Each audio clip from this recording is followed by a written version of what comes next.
Ladies and gentlemen, as you can see, we've got a magnificent run of young ewes and followed up with some old ewes and magnificent wethers as well.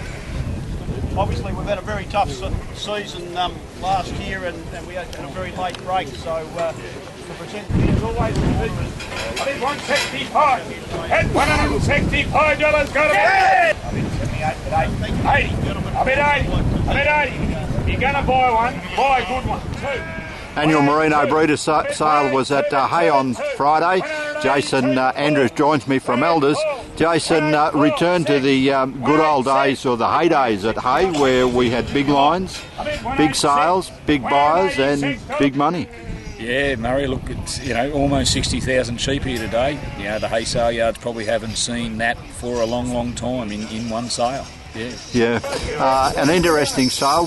You've sold the young ewes. There's almost 30,000 of those young ewes in the yards today, and you've sold them from under $80 to over $204 was the top. Yeah, that's right. Look, Murray, the sheep north of Hay and north of Boolagul stood up very, very well and were as big as they've been, as you've seen them. Some of the more grass country sheep south of the Lachlan and south of Hay had felt the pinch, but on the day I think they sold really, really well.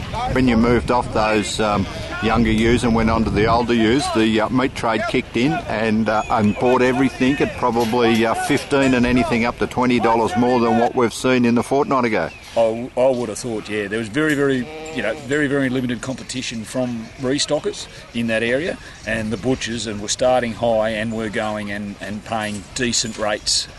Although in saying that, they had nice skins and had plenty of weight coming out of this country. Yeah, the young weather lamb job, the 13-drop wethers, still in the wool.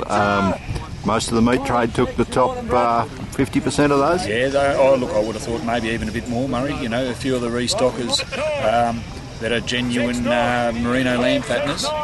They tried to get in there but found it very hard. They bought a few mobs and they pushed the processes. They were the ones pushing the processes, but they had the money. Yeah, most of those wethers, the tops of those young wethers, just up over the $80, but a good number of them between about $68 and $75. Yep, for sure. Yeah, you nearly throw a blanket over that, Murray, and that's what they made.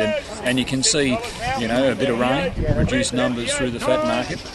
They've probably just been caught a little bit short, and reduced lambings in the area. They just might think that they mightn't be around in the next sales. Yeah, and apart from the an odd pen or two, as expected, the butchers bought all the 12-top wethers and have paid up to $75 and down to about $68 for those. So a very, very solid market there. Yeah, look, I think everything went to expected today on the top end, and I thought probably the middle to the lower end maybe sold a little bit above what everyone expected today, Murray, but all round it was a great sale, and I think everyone should go home happy. Yeah, very hard to appreciate what value last week's rain has brought.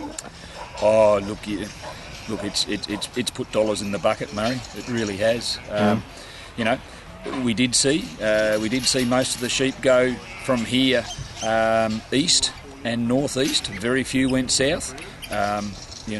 Another rain down there. I think those guys might be in for another rain. And yeah, look, it's just added hundreds of thousands, millions to the area.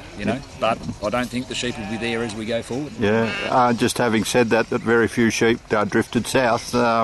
It probably means that there will be this market may not back off. Look, it may not back off. They get another rain and start going. They had it very tough. Talking to the guys down there, they had it very tough in the late spring, summer and autumn, and sold a lot of sheep because they couldn't find feed, didn't have feed, couldn't afford feed, so they went. Another rain, and you just never know what might happen. Yeah, a lot of stubble country to be eaten off too. Certainly. And they need something. They'll want something to have a bit of a chew through there, I would have thought.